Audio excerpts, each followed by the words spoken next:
Hi hello welcome back to box football. Premier ലീഗിൽ ഏറ്റവും കൂടുതൽ ഗോളുകൾ അടിച്ചിരിക്കുന്ന ടീമെന്ന് പറഞ്ഞാൽ സിറ്റിയാണ്.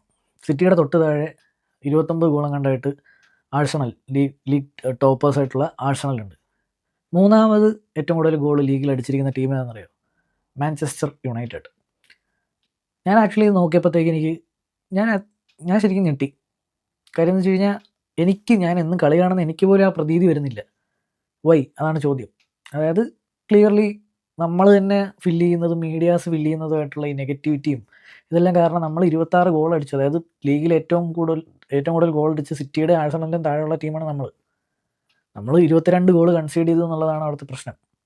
പക്ഷേ സ്റ്റിൽ 26 ഗോൾ അടിച്ചിട്ട് പോലും നമ്മൾക്ക് ഗോൾ അടിക്കാൻ പറ്റുന്നില്ല എന്നുള്ളൊരു നരേറ്റീവ് നമ്മുടെ ഉള്ളിൽ തന്നെ ഉണ്ട്.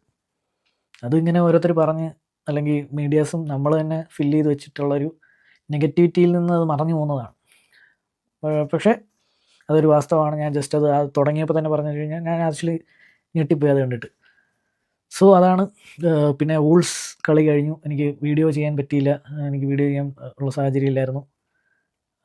ഇറ്റ് വാസ് എന്താ പറയുക, ഇപ്പം വൂൾസ് എന്ന് പറയുന്നത് ഒന്നും പറയാനിടേ ഒരു ശോകം ടീം. ഇത്രയ്ക്ക് ഒരു ശോകം ടീമിൻ്റെ കളിയൊന്നും ഞാൻ ഇവിടെ കണ്ടിട്ടില്ല. പണ്ടൊരു സതാംപ്ടൺ ഇങ്ങനെ ഉണ്ടായിരുന്നു. പക്ഷേ വൂൾസ് എന്ത് പറ്റിയ വൂൾസിനൊന്നും എനിക്കറിയില്ല. അതിനിടയിൽ കുഞ്ഞിയൊക്കെ എനിക്കറിയില്ല, മേ ബി നിങ്ങൾക്ക് കമൻറ്റ് ചെയ്യാം. കുഞ്ഞിയൊക്കെ ബൂസ് ഉണ്ടായിരുന്നു മൊളിനുവിൽ നിന്ന്. എന്തിനാണെന്ന് എനിക്കറിയില്ല. കുഞ്ഞിയൊക്കെ കാരണം തന്നെയാണ് അവരിപ്പോഴും പ്രീമിയർ ലീഗ് നിൽക്കുന്നത്. കഴിഞ്ഞ പ്രാവശ്യത്തെ റെലഗേഷൻ കണ്ടൻറ്റേഴ്സ് ആയിരുന്നു. കുഞ്ഞ് 15 ഗോളം കണ്ടടിച്ചാണ് ടീമിനെ അപ്പാക്കി നിർത്തിയത്. എന്നിട്ട് എന്തിനാണ് കുഞ്ഞയ്ക്ക് ബൂസ് എന്ന് എനിക്കറിയില്ല. മേ ബി അവൻ എന്തെങ്കിലും പറഞ്ഞിട്ടുണ്ടോ എന്ന് എനിക്കറിയില്ല. പക്ഷേ ഹി ഡിൻ ഡിസേർവ് ദാറ്റ് എന്ന് എനിക്ക് തോന്നി, ഈ ബൂസൊക്കെ. പിന്നെ കളിയിലേക്ക് വന്നു കഴിഞ്ഞാൽ വൂൾസ് ഫസ്റ്റ് ഹാഫ് എന്ന് പറഞ്ഞു കഴിഞ്ഞാൽ ഭയങ്കര രീതിയിൽ നമ്മുടെ ടീമിൻ്റെ ഒരു പ്രത്യേകത എന്ന് പറഞ്ഞു കഴിഞ്ഞാൽ എളുപ്പത്തിലൊന്നും താല്പര്യമില്ല. ഉദാഹരണത്തിന് ചെൽസിയുടെ കൂടെ നമുക്ക് ഒരു റെഡ് കാർഡ് കിട്ടുന്നു. റെഡ് കാർഡ് കിട്ടി നമ്മൾ 2 ഗോളിൽ ലീഡ് നിൽക്കുന്നു. അപ്പോൾ ആ ഒരു കളി എങ്കിലൊന്നും നല്ലപോലെ ചിപ്സൊക്കെ കുറച്ചിരുന്ന് കാണാമെന്ന് വിചാരിച്ചു കഴിഞ്ഞാൽ അപ്പം പോയി റസമീറോ റെഡ് വാങ്ങിച്ച് 10-10 വീണ്ടും ടെൻഷനിലടിച്ച് കളി കാണണം. അതുപോലെ തന്നെ എവർട്ടനുമായിട്ട് 12-ാം മിനിറ്റിൽ റെഡ് കിട്ടിയപ്പോഴത്തേക്കും ഇതെങ്കിലും ഒന്ന് ആശ്വസിച്ചിരുന്ന് കാണാമെന്ന് പറഞ്ഞു ആ കളി നമ്മൾ പോയി തോറ്റു. അതുപോലെ തന്നെ ഇതെവിടെ എത്ര കളികൾ, ഈ കഴിഞ്ഞ കളി വെസ്റ്റ് ഹാമിൻ്റെ കൂടെ അല്ലേ എന്ന് ഓർത്തിട്ടൊന്ന് ചില്ലായിരിക്കാൻ പക്ഷേ അത് പറ്റില്ല. വൂൾസിൻ്റെ കൂടെ ഒന്ന് ചില്ലായിട്ട് ഹാഫ് ടൈം വരെയെങ്കിലും ഇരുന്ന് ഹാഫ് ടൈം കഴിഞ്ഞിട്ട് ചില്ലായിട്ടിരിക്കാൻ പറ്റുന്നില്ല. കാര്യം 1-1 ആയി. ഇതിപ്പോൾ ഈ ടീം എങ്ങിലോട്ടാണ് പോകുന്നത് ഒന്നും മനസ്സിലാകുന്നില്ല.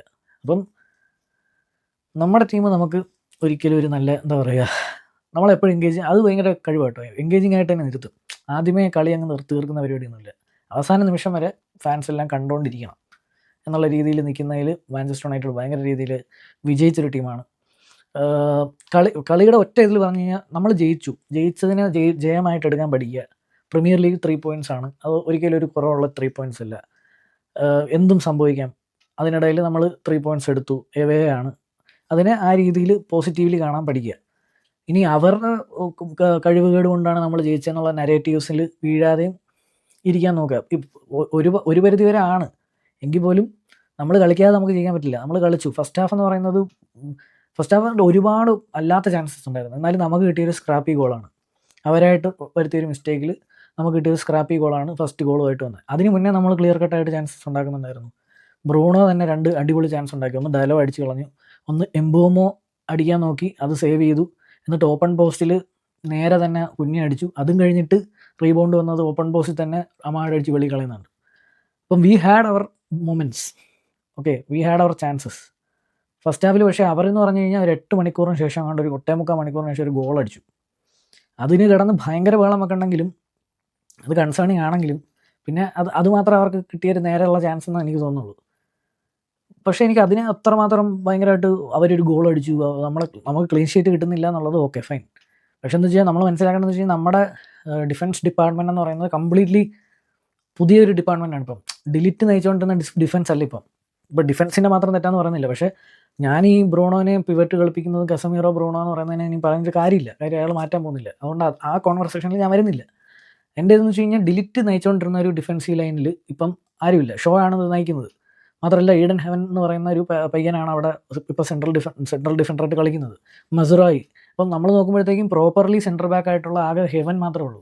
ബാക്കി രണ്ടുപേരും wing backs turned into centre backs ആണ് ശരിക്കും പറഞ്ഞാൽ. മസുറായി ആയിക്കോട്ടെ, ഷോ ആയിക്കോട്ടെ. ഇതിൽ ഷോ എന്ന് പറയുന്ന ആൾ കൺസിസ്റ്റൻ്റ്ലി ഈ സീസൺ ശരിക്കും പറഞ്ഞാൽ പെർഫോം ചെയ്യുന്ന ആളാണ്. പക്ഷേ ചിലർക്ക് അത് ഇഷ്ടപ്പെട്ടില്ല.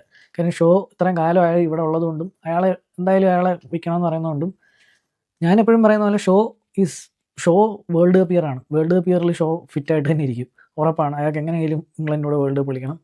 ഈ ഫിറ്റായിട്ടിരിക്കുന്ന ഷോയിനെ നമുക്ക് മുതലെടുത്താൽ എന്താ പ്രശ്നം? അയാൾ മോശം പ്ലെയറൊന്നും അല്ല ഒരിക്കലും. അയാൾ ഫിറ്റായിട്ടിരിക്കാത്തതാണ് അയാളുടെ ഏറ്റവും വലിയ പ്രശ്നം. ഫിറ്റായിട്ടിരിക്കുന്ന ഷോയിനെ എന്തുകൊണ്ട് നമുക്ക് ഫോഴ്സ് ഔട്ട് ചെയ്യണമെന്ന് എനിക്കറിയില്ല. അപ്പം ഈ show is playing very good എന്ന് ഡീസൻ്റ് ആയിട്ട് കളിക്കുന്നു. അപ്പം പിന്നെ ഹെവൻ എന്ന് പറയുന്ന പയ്യൻ അവൻ്റേതായിട്ടുള്ള മിസ്റ്റേക്സ് വരുത്തും. പിന്നെ രണ്ടാമത്തെ കാര്യം റസ്റ്റിയാണ്, കളി ഇപ്പോൾ ഗെയിം ടൈം മെച്ചപ്പെട്ട് വരുന്നു. അപ്പം ഇങ്ങനെയൊക്കെ നിൽക്കുമ്പോഴത്തേക്ക് നമുക്കൊരു ക്ലീൻ ഷീറ്റ് എന്ന് പറയുന്നത് വാശി പിടിക്കാനൊന്നും പറ്റില്ല. ഓക്കെ, പക്ഷേ ക്ലീൻ ഷീറ്റ് കിട്ടാത്തതിന് ഒബ്വിയസ്ലി ഫ്രസ്ട്രേഷൻ കാണും. അപ്പോൾ ഒരു ഗോൾ അടിച്ചെന്ന് പറഞ്ഞിട്ട് അത് ഭയങ്കരമായിട്ട് ഹൈലൈറ്റ് ചെയ്ത് കാണിച്ച് നമ്മളെ അണ്ടർമൈൻ ചെയ്യേണ്ട ആവശ്യമൊന്നുമില്ല. സെക്കൻഡ് ഹാഫിൽ വന്നപ്പോഴത്തേക്കും ഇൻറ്റൻറ്റ് ഭയങ്കര ക്ലിയർ ആക്കി നല്ലപോലെ മൗണ്ട് കളിച്ചു. മൗണ്ടിൻ്റെ പേര് എടുത്ത് തന്നെ പറയണം. മൗണ്ടിൻ്റെ കുറേ ലൈൻ ബ്രേക്കിംഗ് പാസസും വിഷനും ഒക്കെ നൈസായിട്ട് 2 വിഷനുള്ള പ്ലേയേഴ്സാണ് നമ്മളെ കളി ജയിപ്പിച്ചത്. ഈവൻ 3 വിഷനുള്ളതെന്ന് പറയാം. കുഞ്ഞ, ബ്രൂണോ ആൻഡ് മൗണ്ട്. അതിൽ നന്നായിട്ട് 3 പേരും നന്നായിട്ട് തന്നെ കളിച്ചു. ബ്രൂണോ ആയാലും മൗണ്ടിന് കൊടുത്ത ബോൾ ഒരു രക്ഷയില്ലാത്ത ബോൾ. അതുപോലെ തന്നെ പെനാൽറ്റി ബ്രൂണോ എടുത്തതിൻ്റെ പേര് എനിക്കറിയില്ല, ഫാൻ ബേസിനെ പെനാൽറ്റി ബ്രൂണോ എടുത്തതിൻ്റെ പേരിൽ വേറെ സൈഡിൽ കൂടെ ട്വിറ്ററിലൊരു ബ്രൂണോയ്ക്ക് എന്താ ആൾക്കാർക്ക് കൊടുത്താലെന്നൊക്കെ ഉള്ള രീതിയിലൊക്കെ പോകുന്നു. എനിക്കറിയത്തില്ല ഇതൊക്കെ എന്തിനാണ് അങ്ങോട്ടും ഇങ്ങോട്ട് തമ്മിത്തല്ലെന്നൊന്നും എനിക്കൊന്നും അറിയില്ല. So Bruno Fernandes played really well. അതുപോലെ തന്നെ പ്ലേഡ് റിയലി വെൽ എന്ന് വെച്ച് കഴിഞ്ഞാൽ ഫസ്റ്റ് ഹാഫിലൊക്കെ ഫസ്റ്റ് ഹാഫിൽ ബ്രൂണോ ആയിരുന്നു നമ്മുടെ ബെസ്റ്റും വേസ്റ്റും പ്ലെയർ. പാസ് കൊടുക്കുന്നതൊക്കെ ഭയങ്കര മിസ്പാസൊക്കെ ആയിരുന്നു. സെക്കൻഡ് ഹാഫ് വന്നപ്പോൾ ഇമ്പ്രൂവ് ആയി. കസമീറോ അതുപോലെ തന്നെ. കസമീറൊക്കെ പക്ഷേ അധികം ഡ്യൂട്ടിയൊന്നും ഇല്ല. കാര്യം വെച്ചാൽ മറ്റത് വയ്യ അവാർഡ് കിട്ടിയ ടീമാണല്ലോ. അവർ വെറുതെ ഒരു 90 മിനിറ്റ് ഇടയിൽ ഇതാ ഷൂസ്, ഇതാ നിങ്ങളുടെ ഓറഞ്ച് ഇത് ഇട്ട് ഇറങ്ങുമെന്ന് പറഞ്ഞിട്ട് സെക്കൻഡ് ഹാഫ് അവർ വെറുതെ ജോഗിങ്ങും പരിപാടിയാണ്. ഒരു ഇൻറ്റൻസിറ്റി ഇല്ല. അവരുടെ ഫാൻസൊക്കെ തിരിഞ്ഞൊക്കെ നിൽക്കുന്നു പൈസ കൊടുത്ത് കയറി വന്നിട്ട്. എന്തിനാണെന്ന് എനിക്ക് പാവം തോന്നുന്നു കണ്ടിട്ട്. എനിക്ക് ഭയങ്കര മോശം ടീം, ഭയങ്കര മോശം കളി എന്ന് വെച്ചാൽ ഭയങ്കര മോശം കളി. ഈ കളിയിൽ 2-1 ജയിച്ചാൽ പോലും മോശമെന്നേ ഞാൻ പറയുള്ളൂ. 4-1 ജയിച്ചാൽ നന്നായി, ഒരു ബൂസ്റ്റ് കിട്ടും. പിന്നെ സെക്കൻഡ് ഗോൾ വന്നത് എംബോമോ അടിച്ചു. എംബോമോ ഈ ഗോൾ അടിച്ചില്ലായിരുന്നെങ്കിൽ ആഫ്കോണിലും കൂടെ പോവാണ്. ഗോൾ അടിച്ചില്ലായിരുന്നെങ്കിൽ വാഷ്ഡ് ആർട്ടിക്കിളാക്കി മീഡിയാസ് എഴുതിയേനെ. അപ്പുറത്ത് വിഡ്സോ ഇസാക്കിൻ്റെ ഒന്നും പേര് എഴുതൂല, വാഴ്ത്തപ്പെടില്ല. എംബോമോ ഇവിടെ വന്നു കഴിഞ്ഞു, എംബോമോയുടെ വെടി തീർന്നു എന്ന് എഴുതി വിട്ടേനെ. ഈവൻ ദോ ഒരു കൺവിൻസിങ് പെർഫോമൻസ് അല്ല എംബോമയുടെ എങ്കിലും സ്കോർ ഷീറ്റ് സ്പീക്സ്. അത് എന്തൊക്കെ പറഞ്ഞാലും സ്കോർ ഷീറ്റിൽ എംബോമയുടെ പേര് വന്നത് വളരെ നന്നായി. അത് നന്നായി. സോ അതും നന്നായിട്ട് ഫൈൻഡ് ചെയ്തത് കൃത്യമായിട്ട് ഡയലോ എംബോമനെ ഫൈൻഡ് ചെയ്യുന്നു. അതിന് മുന്നേ കുഞ്ഞ ഡയലോനെ ഫൈൻഡ് ചെയ്യുന്നു. അപ്പോൾ മൊത്തത്തിൽ ഡയലോ ഓൾസോ പ്ലേഡ് ഡീസൻറ്റ്. ഇപ്പോൾ എടുത്ത് പറയണമല്ലോ, മസുറായി കഴിഞ്ഞ 2 കളി നന്നായിട്ട് കളിച്ചു. സെന്നെ ലാമൻസിനൊന്നും ചെയ്യാനൊന്നും ഇല്ലായിരുന്നു. ബാക്കി എല്ലാം പറഞ്ഞു തോന്നുന്നു. ഇനി റൈറ്റിൽ അമാദിനെ പറ്റി പറഞ്ഞു കഴിഞ്ഞാൽ സെൽഫിഷാണ് അറ്റ് ടൈംസ്, പക്ഷേ ലൈവ്ലിയാണ്. ഡിഫെൻസീവ്ലി ഇന്നലെ അധികം ഡ്യൂട്ടീസൊന്നും ഇല്ലായിരുന്നെങ്കിലും ഡിഫെൻസീവ്ലി സ്റ്റിൽ നമുക്ക് പേടി വരുന്നൊരു വിങ്ങാണെങ്കിലും അവൻ നല്ലപോലെ എഫേർട്ട് ഇടുന്നുണ്ട്. പക്ഷേ അറ്റാക്കിംഗ് വൈസ് ഈ റാഷ്ഫോർഡിന് ഇടയ്ക്കുണ്ടായിരുന്ന ഒരു അസുഖമുണ്ട്. ഈ തിങ്ങി നിറഞ്ഞ KSRTCയിലൂടെ കയറി അങ്ങ് പോകാൻ നോക്കുന്ന പരിപാടി, അതായത് എന്നിട്ട് ചുമ്മാ ഇടിച്ചങ്ങ് വീഴുന്ന പരിപാടി, അത് ഇവനും തുടങ്ങിയിട്ടുണ്ട്. വെറുതെ ഭയങ്കര ക്രൗഡഡ് ആയിട്ടാണെങ്കിൽ പോലും ഇവൻ ചുമ്മാ കയറി ഡ്രിബിൾ പാസ് ചെയ്യാൻ നോക്കുന്നത്. അതായത് ഇമ്പോസിബിൾ സ്ഥലങ്ങളിലൊക്കെ വെറുതെ മറ്റേ ഭിത്തിയിൽ പേടിക്കുന്ന പോലെയൊക്കെ ചെയ്യാൻ നോക്കുന്നുണ്ട്. അറിയില്ല, പക്ഷേ അവനും ആഫ്കോണിൽ പോകുന്നതാണ്. So no comments about Amad also. Amad Mbeumo ആഫ്കോണിൽ ഇപ്പോൾ റെഡി ആയിട്ട് വരട്ടെ. അതുപോലെ തന്നെ നമ്മുടെ മിഡിൽ ബ്രൂണോ കസമീറോ പറഞ്ഞു കഴിഞ്ഞു. Mount is one of the contenders of man of the match എൻ്റെ ഒരു അഭിപ്രായത്തിൽ. ഞാൻ പക്ഷേ സ്റ്റിൽ ബ്രൂണോയ്ക്ക് കൊടുക്കും man of the match. Mount മോശമില്ലാതെ തന്നെ കളിച്ചു. കുഞ്ഞ ഡിസേർവ്ഡ് എ ഗോൾ, ഓർ അതെനിക്ക് തോന്നി കുഞ്ഞ ഡിസേർവ്ഡ് സംതിങ്. അതായത് അസിസ്റ്റ് കിട്ടിയെങ്കിലും ഒരു ഗോള് കുഞ്ഞ ഡിസേർവ് ചെയ്തു. എസ്പെഷ്യലി അഗെയിൻസ്റ്റ് പ്രീവിയസ് ക്ലബ് നന്നായിട്ട് കളിച്ചു കുഞ്ഞ. Ball first half was very of four everybody. Second ഹാഫിൽ തിരിച്ചു വന്നു, നന്നായിട്ട് കളിച്ചു. പിന്നെ റൂബൻ അമോറിമിൻ്റെ കാര്യം പറഞ്ഞു കഴിഞ്ഞാൽ I'm not still convince about Ruben Amorim. അയാളുടെ ഒന്നും ഈ കളി എന്ന് പറഞ്ഞു കഴിഞ്ഞാൽ 3 പോയിന്റ് മൊളിഞ്ഞു പോവുക, 3 പോയിന്റ്സ് എടുക്കുക, വരിക, അത്രേ ഉള്ളൂ. ഇതിൽ ടാക്ടിക്സിന് വലിയ പ്രാധാന്യമുള്ള കളിയൊന്നുമില്ല. കാര്യം അപ്പുറത്ത് അവർ ഒരു തേങ്ങ നോക്കുന്നില്ല. അവരെന്തിനാണ് വഴിപാട് കഴിച്ച് പോകുന്ന പോലെ വരുന്നൊരു ടീമാണ്. അപ്പം ഇതിനകത്ത് പ്രത്യേകിച്ച് പുതുതായിട്ടൊന്നും പറയാനൊന്നുമില്ല.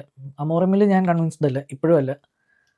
ഹോപ്പ്ഫുള്ളി അയാൾ തന്നെ തിരുത്തട്ടെ, അത് തന്നെ ഞാൻ ആഗ്രഹിക്കുന്നത്. പക്ഷേ സ്റ്റിൽ എനിക്ക് ഇന്നലെ വൂൾസൊക്കെ എന്ന് പറഞ്ഞു കഴിഞ്ഞാൽ മറ്റേ പക്കാ മിഡ് ബ്ലോക്ക് ലോ ബ്ലോക്ക് ഒന്നും ഇട്ടില്ല. ശരിക്കും പറഞ്ഞാൽ അവർ അറ്റാക്ക് ചെയ്യാൻ നോക്കി, അതിൽ സ്പേസസിൽ കൂടെ തന്നെയാണ് നമ്മൾക്ക് അറ്റാക്ക് ചെയ്യാൻ പറ്റിയിരുന്നത്. അതും നിങ്ങൾ നോക്കിയാൽ മതി. നമ്മൾ പ്രോപ്പർലി ഈ പൊസഷൻ വെച്ചിട്ടുള്ള കളിയേക്കാളും നമ്മൾ പെട്ടെന്ന് കൗണ്ടറിൽ അല്ലെങ്കിൽ ട്രാൻസിഷനിൽ പെട്ടെന്ന് പാസ് ചെയ്യാൻ തന്നെയാണ് നോക്കുന്നത്. നമ്മൾ ലൈൻ ബ്രേക്കിംഗ് പാസ് കൊടുക്കുന്നു, എംബോമോ ഓടാൻ നോക്കുന്നു, മൗണ്ട് ഓടാൻ നോക്കുന്നു, ബ്രൂണോ ഓടാൻ നോക്കുന്നു. ഇതൊക്കെ തന്നെയാണ് ട്രാൻസിഷൻ കൈൻഡ് ഓഫ് സാധനങ്ങൾ തന്നെയാണ് കളിക്കുന്നത്. അതിൽ നമ്മൾ ഓൾവേസ് ബെറ്ററാണ്. ബിക്കോസ് കിടിലമായിട്ട് ബോൾ റിലീസ് ചെയ്യാൻ ബ്രൂണോ മൗണ്ട് ഒക്കെ ഉള്ളിടത്തോളം നമ്മളതിന് ബെറ്ററാണ്. ഫ്രണ്ടിൽ പേസുള്ള എംബൂമോ ഉണ്ട്. നമ്മൾ we are good at that. അപ്പം അതിൽ ഇവർ സ്പേസ് അത് തന്നതുകൊണ്ടാണ് നമുക്കത് കുറച്ചുകൂടെ എക്സ്പ്ലോറ്റ് ചെയ്യാൻ പറ്റിയത്. അതേസമയം ഇവർ മിഡ് ബ്ലോക്ക് പക്ക അവിടെ മിഡ് ബ്ലോക്ക് ലോ ബ്ലോക്കും വെച്ച് ഇരുന്നിരുന്നെങ്കിൽ ബോൾ വെച്ച് ഒന്നും നമുക്ക് ചെയ്യാൻ പറ്റില്ല. ഫസ്റ്റ് ഹാഫ് നമ്മൾ കണ്ടതാണ്. അതായത് വെസ്റ്റ് ഹാമിൻ്റെ കൂടെ നമ്മൾ കണ്ടു, എവർട്ടൻ്റെ കൂടെ നമ്മൾ കണ്ടു. അത് വിൽ ഹാപ്പൻ അഗെയിൻ, അത് ഉറപ്പാണ്. അത് അമോറിമിന് എന്തെങ്കിലുമൊക്കെ ചെയ്ത് സിസ്റ്റത്തിനെ റെഡിയാക്കിയില്ലെങ്കിൽ we are still gonna lose points. But the best part is that we are in the range of the Europe 6th ആണിപ്പോൾ. ചെൽസിയുടെ ഒപ്പം ഉണ്ട്, സെയിം പോയിൻ്റാണ്. ആകെ goal difference. So looking back 15 games അങ്ങോട്ട് കഴിഞ്ഞു. ടൈറ്റിൽ ചാലഞ്ചേഴ്സ് ആയ ചെൽസിയുടെ കൂടെ തന്നെ നമ്മളുണ്ട്. അത് തന്നെയാണ് മെയിൻലി വരുന്നത്. പിന്നെ ഞാൻ പറഞ്ഞില്ലേ, ഈ season premier league is wide open. അത് ക്യാപിറ്റലൈസ് ചെയ്യാൻ പറ്റുക. പിന്നെ നമ്മുടെ കൂടെ കോമ്പീറ്റ് ചെയ്യുന്നവരൊക്കെ മിക്കവർക്കും, ഇപ്പോൾ നമ്മുടെ മേളിൽ കിടക്കുന്ന എല്ലാ ടീമുകൾക്കും യൂറോപ്പിൽ കളികളുണ്ട്. അതൊക്കെ മുതലെടുക്കാൻ നോക്കുക. പിന്നെ ഈ ക്രിസ്മസ് ഫിക്സ്ചേഴ്സ് വരുന്നതിന് നമുക്ക് ബോൺമത്ത് വരുന്നുണ്ട്, ആസ്റ്റൺ വില്ല വരുന്നുണ്ട്, ഒന്നുകൂടെ വൂൾസ് വരുന്നുണ്ട്. അപ്പോൾ അതൊക്കെ ന്യൂക്കാസിൽ വരുന്നുണ്ട്. അപ്പോൾ ഇതിലെല്ലാം കുറച്ച് പോയിന്റ്സ് എന്തായാലും എടുക്കുക. അവരിപ്പം ഈ ന്യൂക്കാസിലായാലും ആസ്റ്റൺ വില്ലൊക്കെ ആയാലും എല്ലാവർക്കും എന്തൊക്കെയോ രീതിയിൽ അവർക്ക് യൂറോപ്പ് കളികളൊക്കെ ഉണ്ട്. അപ്പം അതൊക്കെ ആ ഒരു ഫറ്റീഗിനെയൊക്കെ മുതലെടുക്കാൻ നമുക്ക് പറ്റണം. അതുകൊണ്ടാണ് റീബിൽഡിന് ഇതൊന്നും വേണ്ട എന്നുള്ള രീതിയിൽ നമുക്ക്, റീബിൽഡിൻ്റെ സമയത്ത് ഏറ്റവും നല്ലത് യൂറോപ്പ് കളിക്കാതിരിക്കുന്നതാണെന്ന് ഞാൻ പറയുന്നതിൻ്റെ മെയിൻ കാര്യം ഇതൊക്കെ ക്യാപിറ്റലൈസ് ചെയ്യാനാണ്. നമ്മൾ ക്യാപിറ്റലൈസ് ചെയ്യാത്തിടത്തോളം നമുക്കൊരു ഗുണമില്ല. So let's try to capitalise all of them. ബോൺമത്താണ് നെക്സ്റ്റ്, അത് കഴിഞ്ഞ് ആസ്റ്റൺ വില്ല. ലെറ്റ് സി നമുക്ക് ഹോപ്പ്ഫുള്ളി പോസിറ്റീവായിട്ട് തന്നെ ഇരിക്കാം. അതിനാണ് പറയാനുള്ളത്. ഇപ്പം വൈകി പോയതിന് സോറി. നിങ്ങളുടെ അഭിപ്രായം കമൻറ്റ് ബോക്സിൽ എഴുതല്ലോ. മറ്റൊരു വീഡിയോ കാണുന്നവരെ ടേക്ക് കെയർ.